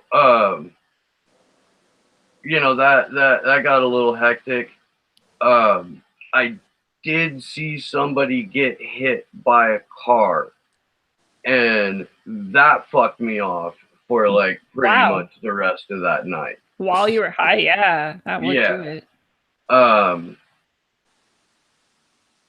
And then we wound up in this really fucking shitty, sketchy fucking motel, and there were like crackheads over here and fucking junkies over there, and we've got allegedly a trunk full, and yeah, it was not great. It was in a bad state too. It was like North Carolina. I have the worst trip I ever had was basically because someone I knew, this is such a fucked up story. Someone I knew told me that someone else I knew killed someone else I knew. Oh my God. Yeah. Like murdered. So that was, and oof. Right then is when I started to get high. I was like, oh, fuck. Why would anyone do that to you? Yeah, they Jesus didn't know. Christ. They didn't know that I was about to be high. They didn't know I had eaten mushrooms, allegedly. And so they didn't know what they were doing. And I asked them to tell me, because it's a kind of a long story. I won't get into it, but there were reasons why they really needed to tell somebody. I mean, anyway, they needed to, and I asked them to, but I didn't know how bad it was, what they were going to tell me. And then they told me that, and I was just like, I was fucked for the rest of the night. I would spend the rest of the night trying to get home. Just like, please just take me home. Somebody take me home. It was pretty bad. Yikes. Yeah. Don't hang out with people who are going to tell you about murder when you're high. Right. Rather just like in every way possible, try and like have things around you that are positive and good, and people around you. You could have a maintained person too, right? Like someone who you know is going to tell you to drink the magic water when you call them. For sure. Yeah. Right. Have your person. Right. Babysitters are. I would recommend a babysitter. Operate on a buddy system. Yeah. I like that. It's like your maintained person. If it looks like somebody just got stabbed multiple times and you don't know that person and you happen to be in like a bad neighborhood in Philadelphia at 3 o'clock in the morning, just tell yourself, I didn't really see that. It was the LSD. Damn. And just make for that footbridge that gets you back over to New Jersey where your fucking friend's van is. Allegedly. Allegedly. Oh, see, I think sometimes that energy like draws this shit to you, you know, like you vibrate on a frequency that attracts weird. If there is some fucking strange shit going down in the immediate vicinity of where you are, or perhaps a few miles away to where you wander off to, it is going to find you. It is, and you are going to have to process that shit and get fucking through it. And sometimes it is the funniest fucking thing you have ever experienced in your life. Like it's probably supposed to. It's like the God, I keep talking about this lately. Douglas Adams, Hitchhiker's Guide to the Galaxy, and he says, oh my God, why can't I remember what I'm even trying to say? I am not high right now, and that is not allegedly true. That is just true.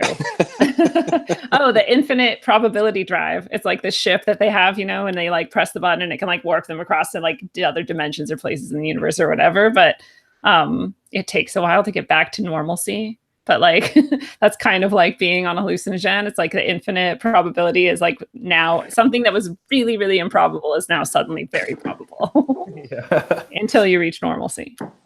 He says, Ford, you're turning into a penguin. Stop that. You have this quote in front of you right now, or are you just one of these people who remembers exactly what someone says? In Hitchhiker's Guide, Arthur. Yeah. This is a man's skill. I'm sorry, I'm sexist, but I don't think women have the skill to just like quote something directly like that from memory. Maybe it's just me because I'm a woman and I can't do that. That series is one of my favorite, and I've read it multiple times. And that particular scene in the book where he's experiencing the improbability drive for the first time, and then Ford becomes multiple penguins. Like it stuck out the first time I read it, and it's one of my favorite bits in comedic literature, at least in that particular genre. Like Douglas Adams and Terry Pratchett are fucking the shit. They're geniuses. The Brits. What are you gonna do? What would you guys say is the primary and best use of psychedelics, in your opinion? When we were talking about like how like the powers that be or whatever have this like agenda against psychedelics, like it, you know, it made me think like every time I've done psychedelics, it just is like there's like this reminder that is like, hey, you know, all that stuff that you think is super important and is like really valuable to you and very necessary to you, like that's like 99.9% like bullshit, and just like it doesn't really matter at the end of the day, like in the, you know, the grand scheme of things. Like most of what people do is just like fucking either like narcissistic like vanity shit, or it's just busy work so that you don't just like look into like the abyss of like being or something, you know. And like psychedelics to me are like super helpful in that they are like this persistent reminder to like not get caught up in the bullshit, you know.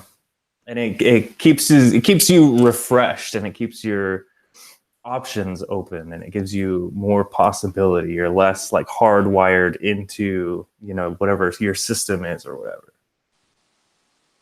Excellent.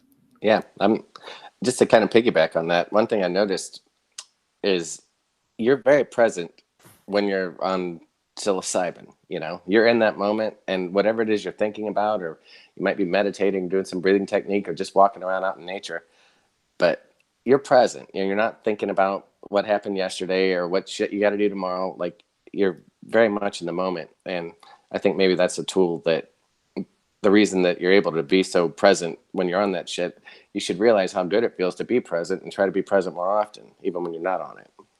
Nice. Yeah, that's excellent. I think it's a teacher. I think it's a reminder, like you said. I think that it allows you the full function of your sight. I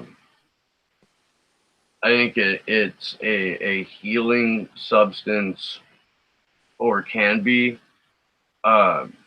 Yeah, and I do. I think that we're built to receive it. We're built to receive the information, but that there's a certain amount of work that you have to put in before you're able to accept it. There's you've got to go through certain stages in life and development, and with doses of psychedelics, to really be able to take in all of that information.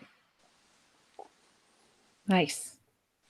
Yeah, I think one of the things that it can teach us too is that you are always whole. Like, I think, and this is maybe more true for the bad trips, that when you come out the other side, you're kind of like aware that there's something in you that can't be affected or destroyed or changed in the end, really.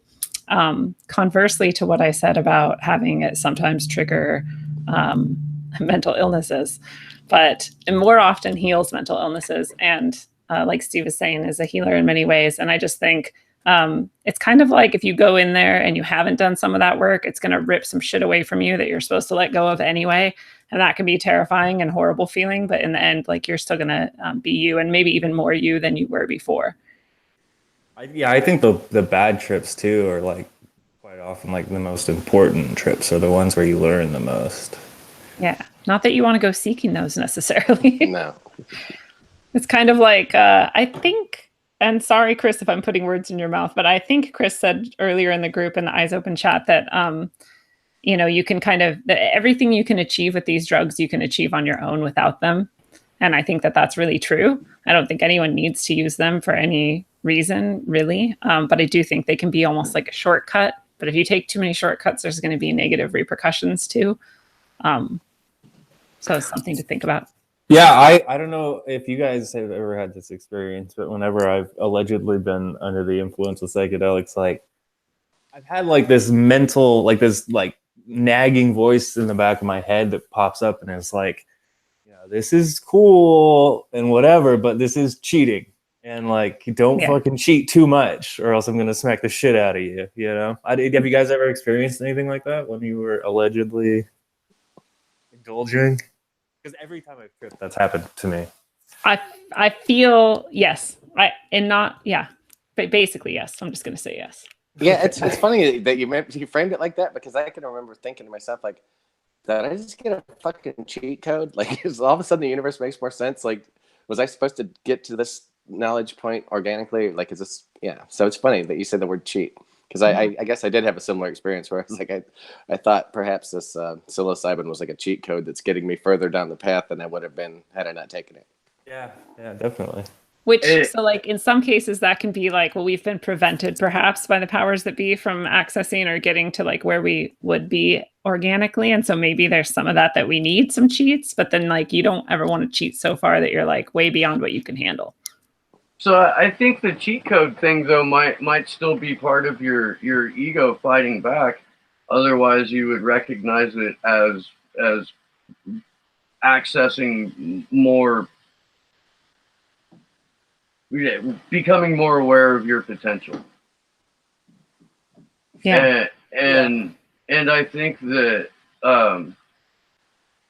And I remember feeling like, holy fuck, if they ever find out that I know this, I'm gonna be in so much trouble. You're not supposed to know that, you know. But that's programming, like, kind of like punch it back, and I think we're supposed to receive the information. Well, So, here's my analogy. Like, you know, Super Mario 2, I think it's 2. And you can get all those whistles that take you to like World 8. Does anybody know what I'm talking about? That's Super Mario World. 2. No? Okay, Super Mario World, whatever. I So thought it was World. I don't know. I believe you because I have the worst memory ever. But I was playing that not that long ago. When I used to play it like daily, I could go in and get all the whistles and like warp to World 8 and like beat the game. And like that was fine. But now I haven't played it in years and years and years. And we just warped to World 8 and we were just dying left and right. Like we couldn't even get past the first level. So there's no way to beat the game through warping. So I feel like that's my analogy for this set of selves. Ba-bum-bum-ba-bum-bum. Like Pretty if you have the tools to go to the final stage, then yeah, skip ahead. And if you don't, and maybe don't go to World 8 yet. Something too, I wonder if it's, I'm like just thinking this off the top of my head, so whatever, but like there's like this idea of like a collective conscience or like morphic resonance that kind of like encases like the mind of general species or subset or, you know, any variation. And I'm wondering if like maybe that's like the collective conscious being like, whoa, buddy, like this is too much. Like we got to do this like progressively, you know, we got to take one step in front of the other. We can't try to make the whole human race. I'm just trying to like think about what Steve was saying, you know, like maybe it is like programming of some kind. Yeah, I don't know. I mean, I may have deep-ended once or twice on the shit, but there's something about, like, you know, just getting meta-fisted and fucking seeing the end of the world and just laughing, you know, and laughing and fucking laughing. And sometimes the only way to go is through the fucking fire. That's true. So you go through the fire, and then later you can joke about your fucking scar tissue. Yeah. You know? Well, whatever's left after the fire is like purely you, right? That's alchemy. Some alchemy. Yeah, there you go. Shout out to Claude and Ben. Right. I think, yeah. I think we've got some really good quotes this episode. Like Justin saying that you stare into the abyss of being. And Steve saying that you're getting meta-fisted and seeing the end of the world. Yeah, meta-fisted's a good one.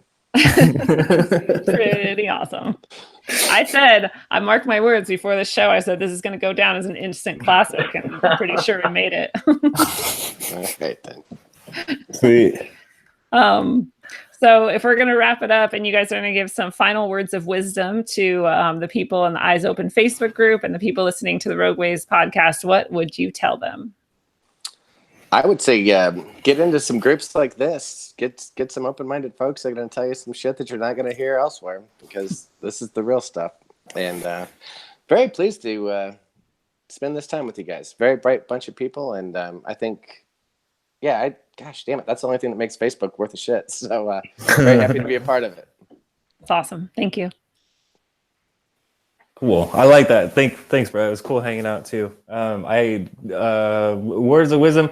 I like most everything in the world is bullshit, and it's like ego. If it's not your ego, it's probably someone else's ego. So whether you choose to engage with psychedelics or not, just remember that everything is bullshit. That's not great advice. Maybe something a little more positive would have been better.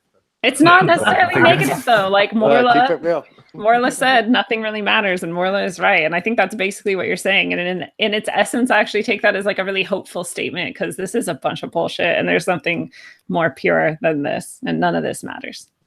Thank you, Lindsay. Make that positive. So I would say, at least in terms of psychedelics, that if you're going to go on that particular trip, just allow yourself to be open to the fact that there will be multiple realities, and you get to experience them simultaneously, and that there's a lot of profound information that is available to you within the realm of psychedelics. Other than that, definitely remember that the cops are real. Good advice. And thank you very much for having me back. And it was awesome spending time with you guys and getting to know you two bros. And I enjoyed this a lot. Yeah, this was awesome. Me too. Thank you all for coming. We're definitely going to have to do it again. And Steve, will you tell us about your upcoming venture?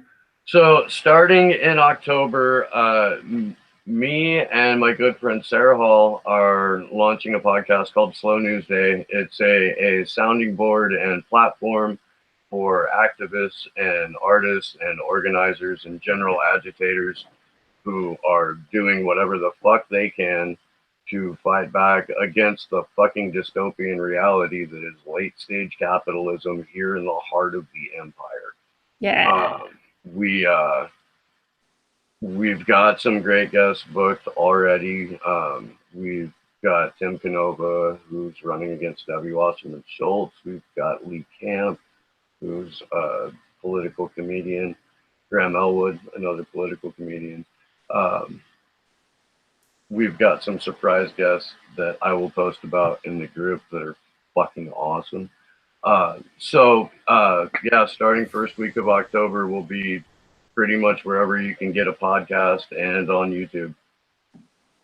That is so exciting. When you told me Lee Camp, when you told us before the show, I was kind of freaked out. That's pretty tune awesome. the fuck in, because we're gonna get wild on this shit. We are. Yeah. You got nothing to lose, everything to gain. All right. I'm going to call it to a close with saying goodnight to you all three. Thank you for being here. You guys are awesome. This is, like I said, an instant classic. And so, holy trippy veils of realia unfolding. Friends, whether you've tripped 1,000 times or none, I hope you can see that substances given unto us, whether easily accessible or rewarded only after an arduous process, can be powerful tools of self-healing and self-actuation. Your life and psyche are your own, and you're the only person who can decide what is right for you. Any arbitrary power can step in and tell you what to do, and it will always be up to you what you do with those orders. I say fuck anyone who tries to control you, and at the same time, that doesn't mean that dosing up on some random chemical that some guy in a shady alley hands out to you is a good idea. Use your judgment, find something pure and natural, come to a place of center and grounding before ingesting sacred compounds, and know that whatever intention you set will guide you through your experiences, whether sober or immersed in a psychedelic experience. It's true on all levels. You are the only person who can choose your path, and you are the one who walks it. Walk it well, aim for balance, and always look inside first.